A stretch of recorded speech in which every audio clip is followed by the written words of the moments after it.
सहदेव जी।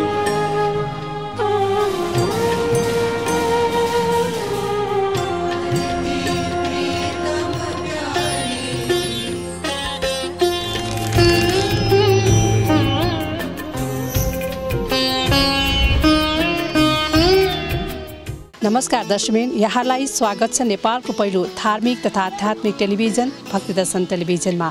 भक्तिदर्शन टेलिभिजनको प्रस्तुति कार्यक्रम चाडपर्व संस्कार र संस्कृति अन्तर्गत रहेर यहाँहरूलाई विभिन्न मठ मन्दिर जात्रा पर्वको विषयमा यस कार्यक्रममा जानकारी गराइरहेका छौँ। यही क्रममा आज हामी मनमैजु स्थित रहेको मनमैजु मन्दिर परिसरमा आइपुगेका छौँ। आजको यस कार्यक्रममा यहाँहरूलाई मनमैजुको धार्मिक ऐतिहासिक पक्षको बारेमा जानकारी गराउनेछौँ। आउनुहोस् कार्यक्रम सुरु गरौँ देवीको दर्शनबाट।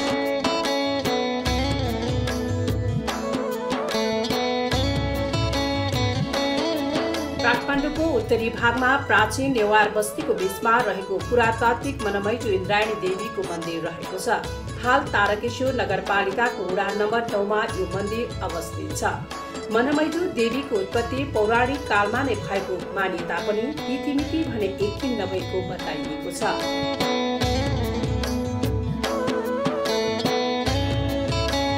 दुईतल्ले प्यागोडा शैलीमा निर्मित यो मन्दिर पहिला झिङ्गटीको छाना भएको र पछि जीर्णोद्धार गरी तामाको छाना राखिएको हो। देवीलाई इन्द्र देवताको पत्नी मानिने भएकाले इन्द्रायणी पनि भनिन्छ। यहाँ नित्य पूजा गर्ने पुजारी महर्जन थरका हुने गरेका छन्। मन्दिरमा दैनिक 2 वटा नित्य पूजा हुने बताइएको छ। पहिलो नित्य पूजा मनमैजु देवी गुठीको तर्फबाट मन्दिरमा पालुवाला गुठीवारको तर्फबाट बिहान सबेरै गरिन्छ भने साँझ आरती गरिन्छ। दोस्रो नित्य पूजा विक्रम सम्वत 1858 मा श्री गिरवाड युद्धवीर विक्रम शाहबाट राखिएको नित्य पूजा गुठीको तर्फबाट उक्त गुठीको जग्गाको जोतहा मुहीबाट सो समयदेखि नै निरन्तर रूपमा हुँदै आएको बताइएको छ। यो मन्दिर दैनिक बिहान 4 बजे खुलेर बेलुकी 6 बजे बन्द हुन्छ।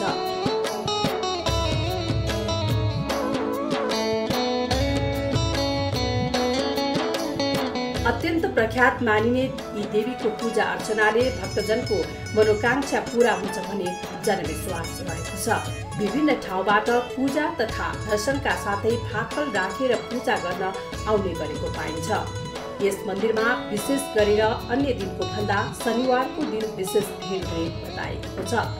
शनिबारको दिन देवीको घरमा राखिएको मनमैजु लगायत अन्य देवीका मूर्तिहरू बिहानै त्यहाँबाट ल्याउने र साँझ लाने परम्परा रहेको छ। देवीको धार्मिक महत्त्वको बारेमा मनमैजु देवी गुठी सञ्चालक समितिका सचिव भक्तमान महर्जन यस्तो हुनुहुन्छ। मनमैजु देवीको उत्पत्तिको विषयमा चाहिँ यो पौराणिक कालमै यो देवीको उत्पत्ति भन्न सकिन्छ र खासै तिथिमिति चाहिँ अहिलेसम्म चाहिँ कुनै इतिहासमा चाहिँ देखिएन। बिहान लगभग 4 बजेतिर खुलेर बेलुका चाहिँ 6 बजेतिर बन्द हुन्छ। आवश्यक पूजा गर्ने मान्छेहरू भक्तजन श्राद्धलाई आउनुभयो भने त्यहाँ फोन नम्बर राखेको हुन्छ। पालोहरू आएर जति बेला पनि खुल्ला हुन्छ। यो मनमैजु देवीको विशेषता भनेको यहाँ चाहिँ जुन भक्तजनहरूको चाहिँ इच्छा जो मनोकामना छ इच्छा छ त्यो पुरा हुन्छ भन्ने चाहिँ भनाइ छ। त्यसैले चाहिँ भाकल राखेर कसैको छोरा होस् अथवा कसैको चाहिँ बिहे होस् अथवा कसैको चाहिँ के होस् भनेर भाकल राखेर चाहिँ पूजा गर्न आउने चलन छ। मान्छेमा आस्था पनि छ। यहाँ चाहिँ पूजा गरेपछि आफ्नो चाहिँ मनोकामना चाहिँ पुरा हुन्छ भन्ने चाहिँ एउटा मान्छेमा जनविश्वास छ। यस देवीको देवीघर भने 9 नम्बर वडाको कोलाचे रोडमा रहेको छ। देवी घरमा देवीको मूर्तिहरू, गरगहनाहरू, जात्रा पूजापाठ गर्ने, नित्य पूजा आरती गर्ने सरसामानहरू लगायत अन्य भौतिक सामानहरू राखिने गरिन्छ। यहाँ पनि दैनिक बिहान र बेलुका पूजा अर्चना र आरती गर्ने गरिन्छ। मनमैजु देवी घरमा नित्य पूजा लगायत वर्षभरिमा आउने दशैं, तिहार, भाइटिका आदि सबै चाडपर्वहरूमा पनि पूजा गर्ने गरिन्छ। हाल देवी घरको पुरातत्व विभाग र अन्य सहयोगी मनहरूको सहयोगमा पुनर्निर्माण गरिएको छ र उद्घाटन गर्न बाँकी रहेको बताइएको छ। यो शनिबार हुन्छ। शनिबार चाहिँ के हुन्छ भने अहिले चाहिँ अब प्रस्तरको मूर्ति मात्रै छ मन्दिरमा हैन। त्यो शनिबारको दिनमा के हुन्छ भने त्यो धलोटको मूर्ति जुन चाहिँ आगमछी अथवा चाहिँ देवी घरमा राखेको हुन्छ त्यो चाहिँ शनिबार बिहानै 3:30 बजेतिर यहाँ ल्याएर राख्ने दिनभर राख्ने अनि घाम डुबिसकेपछि फेरि खटपट राखेर बोकेर त्यहाँ लाने चलन छ। त्यो पुरै यो पीठ भएको कारणले गर्दा 13वटा देवदेवी हुन्छ यहाँ त्यो सबै खटपट राखेर त्यो उसको टलोटको मूर्तिहरू त्यो चाहिँ लान्छ। त्यसैले अरू बेलाभन्दा चाहिँ शनिबार चाहिँ यहाँ चाहिँ विशेष चाहिँ उपस्थिति हुन्छ भक्तजनहरू। अरू महादेव छ, विष्णु छ होइन। अरू पीठमा चाहिँ जति चाहिँ हुन्छ नि पीठ भन्नाले सबै ठाउँमा चाहिँ त्यही 13वटै देव हुने हो र मुख्य चाहिँ बिचमा बस्छ, अरू छेउछेउमा बस्छ होइन। जस्तै अब महालक्ष्मी चाहिँ मुख्य चाहिँ देवी हुने पीठमा चाहिँ महालक्ष्मी बिचमा हुन्छ, जस्तै इन्द्रायणी साइडमा हुन्छ।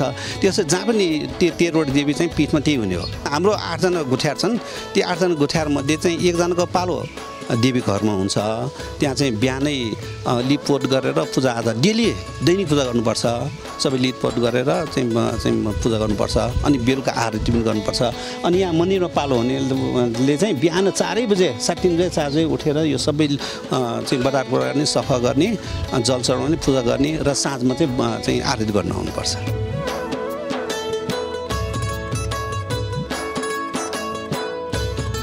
मन्दिर परिसरमा देवीको दर्शनसँगै विभिन्न देवी देवताको दर्शन पनि गर्न सकिन्छ, जसमा महादेव, लक्ष्मीनारायण, हनुमान, चैत्य लगायत रहेका छन्।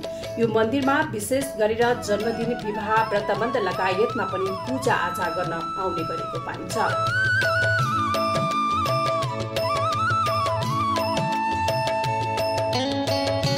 मनमैजुलाई मदनपुर खुसीख्यो पनि भन्ने गरिन्छ। पुरातत्व विभागमा रहेको मनमैजुका शिलापत्रहरूको अभिलेखीकरण गर्ने क्रममा मनमैजुलाई कतै मधानपुर र कतै मदनपुर भनी उल्लेख गरिएको पाइन्छ। नेवारी वा नेपाली भाषामा खुसीको अर्थ खोला र ख्योको अर्थ चौर हो। खुसीख्योको अर्थ खोला किनारको चौर वा खोला सँगैको चौर भन्ने बुझिन्छ। समयको अन्तरालमा खुसीख्यो शब्द अपभ्रंश भई खुसीख्यो हुन गएको हो।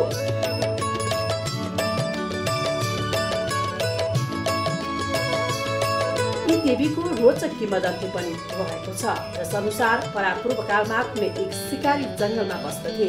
एक दिन शिकार खेल्न गएको शिकारी दिनभर शिकार नपाएपछि दिक्क हुँदै घर फर्कने क्रममा मृगलाई देख्दछ। मृगलाई मारेर लैजाने उद्देश्यले शिकारी मृगको पछाडि दौड्छ। शिकारीको बाण लागेको मृग मनोरथ तीर्थमा संयोगवश ढल्छ। मृगले तीर्थको जल सेवन गर्दै अर्को जन्ममा शिकारीसँग बदला लिने इच्छा व्यक्त गरेको शिकारीले सुन्दछ। मृत्यु भएको मृगको पूर्वजन्म सबौदक पर्वतमा बाघको रूपमा हुन पुग्दछ भने शिकारीको पूर्वजन्म त्यही पर्वतमा बदेलको रूपमा हुन पुग्दछ। खेल्दा खेल्दै एक दिन ती दुवैको भेट हुन्छ। बदला लिने हेतुले बाघ र बदेल दुवैको घमासान युद्ध हुन्छ। जुत्ता जुत्तै संयोगवश ती दुवैको मृत्यु मनोरथको जल सेवन भई हुन्छ।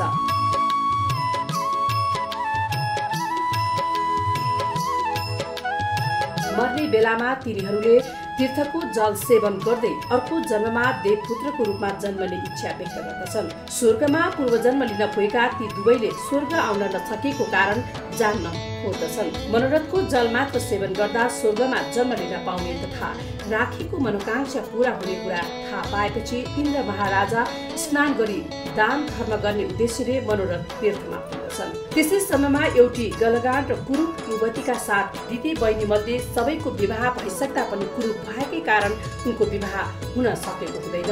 सबैले हेला गर्ने गरे कि त्यस युवतीले स्वर्गका राजा इन्द्रपति पाउन प्रत्येक दिन मनोरथ तीर्थमा स्नान गरी तपस्या गर्दथे।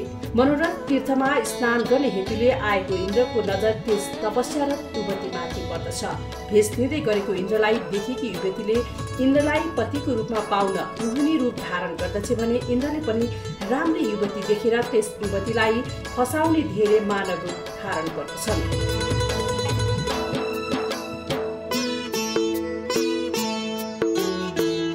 मानव रूप धारण गरेको स्वर्गको राजा इन्द्रले युवतीको बारेमा जान्ने प्रयास गर्दछन्। मेरो नाम मनमैजु हो, मेरो घर नजिकै छ, तपाईलाई मेरो घरमा स्वागत छ। युवतीको यस वाक्यबाट प्रभावित बनेको इन्द्रले रात युवतीको घरमा बिताउँछन्। भोलिपल्ट आफू स्वर्गको राजा इन्द्र भएको भेट खोज्छन्। युवतीलाई स्वर्ग लान नमिल्ने कुरा अगाडि सार्दै इन्द्रले यस तीर्थमा स्नान गरी त्रिरत्नका शरणमा गए करुणामयको प्रभावले स्वर्ग जान सकिने साथै प्रत्येक वर्षको चैत पूर्णिमाका 5 दिनमा यस लोकमा आउने बताउँदै एउटा फोटो चिन्ह समेत छोडेर गएको उल्लेख स्वयम्भू पुराणमा छ। यसरी इन्द्रकी पत्नी भएपछि भक्तजनहरूले इन्द्रकी रानी इन्द्राणी भएर मान्न थालेको बताइएको छ। त्यस युवतीको तपस्याको प्रभावले इन्द्रले यसै स्थानमा बस्ने व्यवस्था गरी मनमयजु नामकरण गरी मनोसिद्धि तथा मनोकांक्षा पूरा हुन सक्ने वर दिएको किंवदन्तीमा उल्लेख भएको छ। यिनै मनमयजु देवी अहिले अपभ्रंश भई मनमयजु रहन पुगेको जनविश्वास पाइन्छ। नेवारीमा मनमयजुको अर्थ मनको इच्छा पूरा गर्ने देवीको नामले बुझिन्छ। नेवारी भाषामा मनमयजु वा इन्द्राणी देवीलाई फुसिख्यो अजिमा पनि भनिन्छ। यो मनमयजु देवीको उत्पत्तिको सम्बन्धमा एउटा चाहिँ किंवदन्ती छ र गोङमा पर्ने के अरे साङ्ला खोला र विष्णुमती खोलाको एउटा दोभान छ, जुन दोभानले अहिले मनोरथ तीर्थ भन्ने गरिन्छ। ऊ बेला चाहिँ यो मनमयजु गाउँको एउटा चाहिँ युवती जुन चाहिँ साह्रै कुरूपको थिए र उनीहरूको 7 दिदी बहिनीमा सबैको बिहे भएको, तर ऊ कान्छी भएको कारणले ऊ कुरूप भएको कारणले गर्दा बिहे हुन नसकेर घर परिवारमा सबैले चाहिँ कुरूपकै कारणले गर्दा चाहिँ हेला गर्ने घोचपेच गर्ने भएको कारणले गर्दा अनि सहनै नसकेर उसले चाहिँ त्यो मनोरथ तीर्थमा गएर इन्द्रपति पाऊँ भनेर चाहिँ त्यो व्रत बसेको रहेछ र लामो समयसम्म व्रत बसिसकेपछि व्रतको प्रभावले इन्द्र खुसी भएर त्यहाँ प्रकट हुँदा चाहिँ ल तिमीले चाहिँ धेरै चाहिँ लामो समयदेखि चाहिँ व्रत बस्यो मलाई पुकारेर, त्यस कारणले म खुसी भएँ। अब तिमीले चाहिँ के मबाट चाहिँ के चाहिँ वरदान माग्छौ त भन्दा चाहिँ उसले चाहिँ ती युवतीले म चाहिँ इन्द्रपति पाउने उद्देश्यले नै व्रत बसेको भनेपछि अनि उहाँले चाहिँ ल तथास्तु भनेर चाहिँ त्यो भन्नुभयो। त्यसपछि अनि चाहिँ त्यो युवती चाहिँ इन्द्रसँगै स्वर्गमा जान खोज्दा चाहिँ तिमी मनुष्य हो अथवा तिमीलाई चाहिँ कुरूप भएकै कारण गर्दा इन्द्रलोकमा लान सकिन्न र तिमी चाहिँ देवीको रूपमा चाहिँ पुजिने गरेर चाहिँ मनमयजु देवीको नाउँले चाहिँ इन्द्राणीको नाउँले चाहिँ यहाँ चाहिँ प्रख्यात हुनेछ भनेर यहाँ चाहिँ स्थापना गरेर चाहिँ इन्द्र चाहिँ स्वर्गमा प्रस्थान गर्यो भन्ने चाहिँ एउटा आहान छ। र अर्को स्वस्थानी व्रत कथामा चाहिँ सती देवीको टिग्रा चाहिँ पतन भएको ठाउँमा चाहिँ मनमयजु देवीको चाहिँ उत्पत्ति भयो भन्ने पनि छ। मनमयजुको पूर्वी सिमानामा रहेको साङ्ली खोला र विष्णुमती खोलाको संगम स्थल दोभान मनोरथ तीर्थ हो। स्वयम्भू पुराण अनुसार काठमाडौँको प्रमुख 12 तीर्थ स्थलहरूमध्ये मनोरथ तीर्थ पनि एक हो। हिन्दूहरूको महान चाड बडा दशैँमा 9 दिन लाग्ने नवरात्रि मेलाको 9 दिन मध्ये षष्ठीका दिन सयौं काठमाडौँवासी भक्तजनहरू बाजा गाजा सहित बिहान सबेरै मनोरथ तीर्थमा स्नान गरी मनमयजु देवीको दर्शन गर्ने परम्परा यद्यपि छँदैछ। मनोरथको जल मात्र सेवन गर्दा स्वर्गमा जन्म लिन पाउने तथा राखेको मनोकांक्षा पूरा हुने धार्मिक विश्वास रहेको छ। यस सम्बन्धमा समितिका सचिव महर्जन यसो भन्नुहुन्छ। दशैँको समयमा 9 दिनमा चाहिँ नवरथा भन्ने गरिन्छ, त्यो नवरात्रि। त्यो बेला चाहिँ काठमाडौँको चाहिँ 9वटा तीर्थस्थलमा चाहिँ काठमाडौँका चाहिँ स्थानीयहरूको चाहिँ जात्रा हुन्छ। त्यहाँ तीर्थमा 9वटा तीर्थमा चाहिँ बिहानै सबैले 3-4 जनै गएर नुहाउने र सम्बन्धित त्यो तीर्थसँग सम्बन्धित देवीहरूका चाहिँ पूजाआजा गरेर चाहिँ मनाउने जुन चाहिँ नवरथा मेला भन्ने गरिन्छ। ती 9वटा तीर्थहरूमध्ये यहाँ पनि खष्टीको दिन दशैँको चाहिँ खष्टीको दिनमा चाहिँ यहाँ पनि मेला लाग्छ र काठमाडौँका चाहिँ वासीहरू मनोरथ तीर्थमा गएर बिहानै आएर चाहिँ त्यहाँ चाहिँ नुहाइ गरेर यहाँ पूजा गरेर जाने चलन छ। त्यति बेला चाहिँ हजारौँ मान्छेहरू भिड लाग्छ। यहाँ लिच्छवीकालीन राजा गुणकाम देवले ईस्वी सम्वत 724मा श्री मनमयजु देवीको जात्रा चलाउनुको साथै हिले जात्रा, कृष्ण जात्रा, लाखे नाच आदिको प्रचलनको सुरु गरेको भन्ने इतिहासमा उल्लेख छ। श्री 5 गिरबाड युद्ध विक्रम शाहले श्री मनमयजु देवीको नित्य पूजा गर्न विक्रम सम्वत 1858मा गुठी राखेको कुरा मन्दिरको भित्र बायाँ तर्फको ठूलो शिलालेखमा उल्लेख गरिएको छ। यहाँ लिच्छवीकालीन राजा गुणकामदेवले विक्रम सम्वत 781मा श्री मनमयजु देवीको जात्रा चलाउने परम्पराको सुरु गरेदेखि हालसम्म निरन्तर रूपमा जात्रा सञ्चालन हुँदै आइरहेको पाइन्छ। प्रत्येक वर्ष चैत शुक्ल पूर्णिमाको अघिल्लो दिनदेखि तृतीयासम्म 5 दिन जात्रा मनाउने गरिन्छ। जात्रा चन्द्रमासको तिथि अनुसार गर्ने प्रचलन भएकाले कुनै वर्ष चैत महिना वा कुनै वर्ष वैशाख महिनामा पर्ने भएकाले कहिले एकै सालमा दुई पटक जात्रा पर्दछ भने कुनै सालमा जात्रा नै नहुन पनि सक्दछ।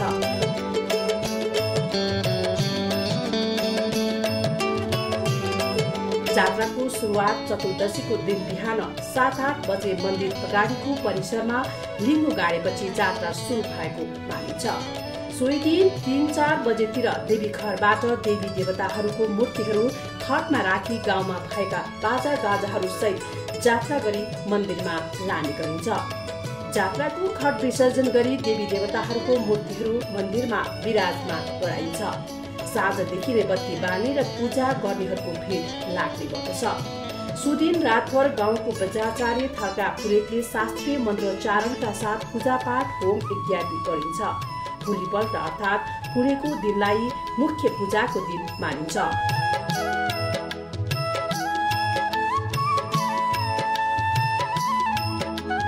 उक्त दिन बिहान 3-4 बजेदेखि नै गाउँले लगायत टाढा टाढाबाट समेत पूजापाठ गर्न आउने श्रद्धालु भक्तजनको ठुलो भिड लाग्ने गर्दछ। जात्राको तेस्रो दिन परेवा तिथिका दिन मन्दिरमा राखिएका देवी देवताका सम्पूर्ण मूर्तिहरू खटमा राखी बाजा गाजाका साथ बिहान 9-10 बजेबाट साँझ 5-6 बजेसम्म गाउँभरि टोलटोलमा घुमाई घर पिछे पूजा थापी साँझ देवी घरमा खट बिछाई त्यस दिनको जात्रा समापन गरिन्छ। 5 दिनको जात्रामा त्यस दिनको जात्रालाई मुख्य जात्राको रूपमा मान्ने गरिन्छ। जात्राको चौथो दिन द्वितीयाको दिन विश्रामको रूपमा मानिन्छ। त्यस दिन देवी घरमा भजन कीर्तन मात्र गर्ने गरिन्छ। जात्राको अन्तिम 5औं दिन सिन्दूर जात्राको रूपमा मान्ने गरिन्छ। उक्त दिन देवी घरबाट बिहान 8-9 बजेबाट खट जात्रा सुरु गरी देवी घरबाट दक्षिणतर्फका गाउँ टोलमा मात्र खट जात्रा गर्दै साँझ 4-5 बजेतिर खट विसर्जन गरिन्छ। खट विसर्जन हुने बित्तिकै मनमैजु देवी मन्दिरको परिसरमा ठड्याइएको लिङ्गो ढाल्ने गरिन्छ। लिङ्गो ढालेसँगै यस वर्षको जात्रा समापन हुन्छ। जात्रा 5 दिन भनिए तापनि 6औं दिनसम्म पनि जात्रा सम्बन्धी कामहरू हुन्छन्। 6औं दिन जात्रामा पूजा गरिएका देवी देवताहरूका मूर्तिहरू धोई पखाली आसनमा पूजा पाठ गरी प्रतिस्थापन गर्नुका साथै सोही दिन दिउँसो भजन कीर्तन समेत गरिन्छ भने साँझ 6-7 बजेतिर देवी घरको तेस्रो तलामा मनमैजु देवीको फोटो देखाइन्छ। त्यस्तै यहाँ अर्को रोचक कुरा थामी प्रथा पनि रहेको छ। थामी बन्दा विभिन्न कठिन नियमहरू पालना गर्नुपर्ने र विभिन्न बाधा व्यवधानका कारणले गर्दा अहिले यो प्रथा लोप हुने अवस्थामा रहेको समितिका सचिव महर्जनको भनाइ छ। पहिला 6 जना जति थामीहरू रहेकोमा हाल 2 जना मात्र रहेको बताइएको छ। यहाँ जात्राका समयमा जात्रा हेर्न विभिन्न ठाउँबाट हेर्न आउने गरेको र देवीको पूजा अर्चना गर्नका लागि विभिन्न ठाउँबाट भक्तजनहरू आउने गर्दछन्।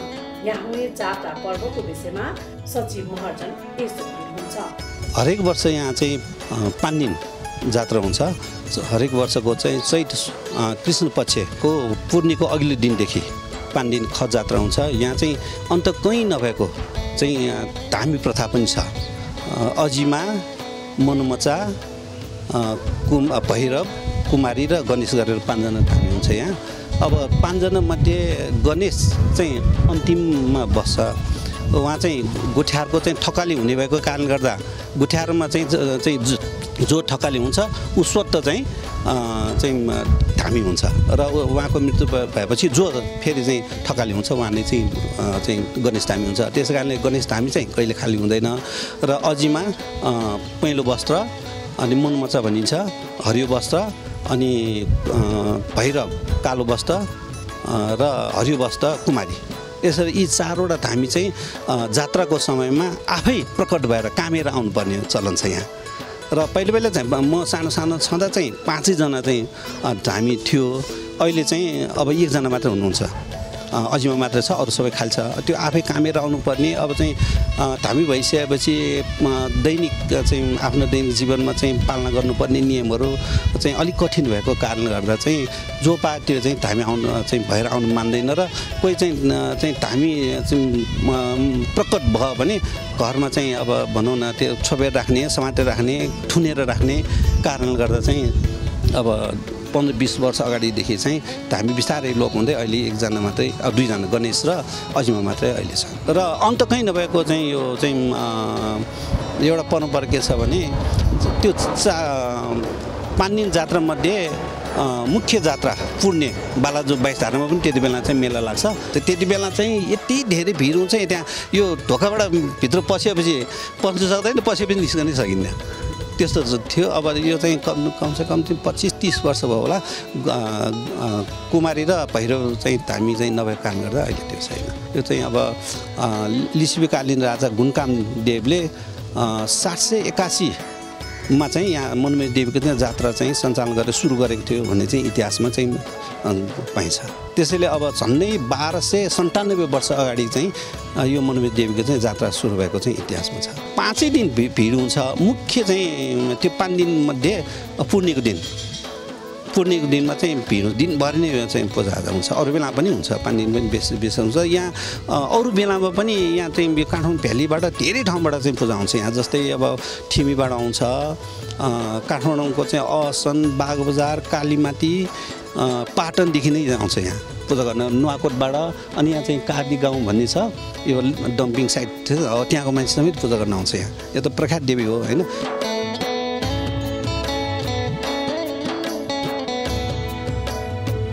मनमैजु देवी गुठी र काठमाडौँ महानगरपालिका वडा नम्बर 29 ठमेलमा रहेको श्री सिंहसात गरुड भगवान गुठी बीच सम्बन्ध रहेको छ। प्रत्येक वर्ष 5 दिन हुने जात्रामा श्री सिंहसात गरुड भगवान गुठीको तर्फबाट जात्राभर पूजापाठ र होम यज्ञाति हुन्छ। श्री सिंहसात गरुड भगवान गुठीसँग सम्बन्धित ठमेलका प्रधान थरका समुदायहरूका पुर्खाहरूले विभिन्न नाउँमा राखेका गुठीहरू पनि जात्रामा पूजापाठ गरिन्छ। श्री मनमैजु देवीलाई ठमेलका प्रधानहरूले आफ्नो इष्ट देवीको रूपमा मान्दै आएको पाइन्छ। ठमेलका प्रधानहरूले जात्रापर पूजा पाठ गर्ने, भोज खान र बस्नका लागि बनाएका सतल पार्टी पौवाहरू केही यद्यपि छन्। श्री सिंहसात गरुड भगवान गुठीको तर्फबाट मनमैजु देवीका थानीहरू, नाइके, 4 जना महानीहरू धिमे बाजा र पङ्गा बाजालाई वार्षिक रूपमा खान्की दिँदै आएको छ। खासमा भन्नुपर्दा ठमेलका प्रधानहरूको उपस्थिति बिनाको मनमैजुको जात्रा अपूर्ण नै मानिन्छ। मनमैजु देवीलाई मानन्द थरका व्यक्तिहरूले कुल देवताको रूपमा पुज्दै आएका छन्। हाल मन्दिर परिसरमा विभिन्न संरचनाहरू निर्माण भइरहेका छन्। मन्दिर परिसरमा प्रवेश गर्ने द्वारलाई सुन्दर बनाइदिन्छ भने तारकेश्वर नगरपालिकाको सहयोगमा पार्क निर्माण भइरहेको छ। त्यस्तै गरी पार्टी र सत्तलहरूको निर्माण कार्य पनि चलिरहेको छ। यस्तो यहाँ चाहिँ यो साह्रै नै यो पौराणिक कालदेखि नै चाहिँ यहाँको चाहिँ जात्रा पर्व सबै सञ्चालन भएको, दैनिक पूजाआजा हुने भएको कारणले गर्दा यहाँको चाहिँ पूजाआजा सञ्चालन गर्ने जुन समूह छ नि, त्यो समूह पहिले चाहिँ यहाँ प्रधानहरू बस्थ्यो अरे हेर्नुहोस् है। प्रधानहरू बस्थ्यो अरे। प्रधानहरूले यहाँ जात्रा चलाउनुको लागि चाहिँ यहाँ ठाउँ ठाउँमा चाहिँ थुप्रै चाहिँ पार्टी पौवा बनाएको थियो पहिला। अहिले बिस्तारै कुनै भत्कियो, मर्मत भएन, पुनर्निर्माण भएन, त्यो मासिँदै गयो। अहिले पनि 5-6वटा पार्टीहरू छन् यहाँ अहिलेसम्म पनि। र अहिले पनि ठमेलका प्रधानहरू जात्रामा यहीँ बसेर 4-5 दिन यहीँ बसेर जात्रा मनाएर फर्किन्छन् हेर्नुहोस्। त्यसैले अहिले पनि पुरातत्व विभागको चाहिँ बजेटमा यो पार्टी एउटा चाहिँ यो साखती पार्टी भनिन्छ, यो बरी पार्टी भनिन्छ, यो चाहिँ गासट भन्ने पार्टी पनि अहिले चाहिँ यो पुनर्निर्माण हुँदैछ। र हालसालै मात्रै देवीको आगम चाहिँ अथवा चाहिँ देवी घर चाहिँ पुनर्निर्माण सम्बन्धी काम चाहिँ सम्पन्न भइसकेको छ, उद्घाटन गर्न मात्रै बाँकी छ।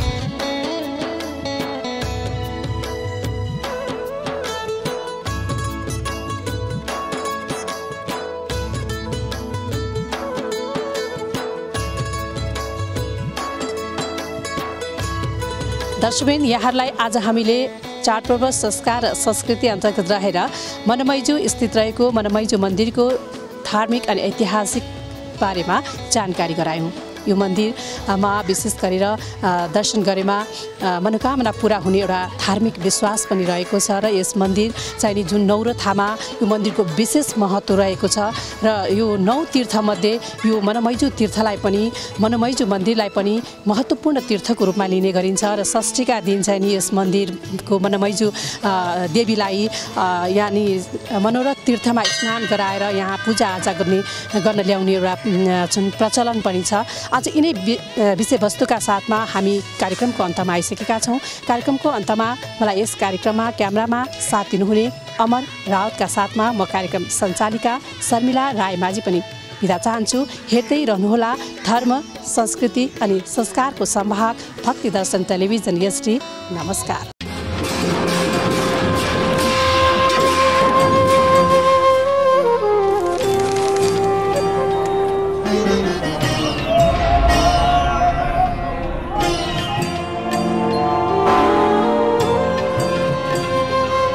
वाहेगुरु साहिब जी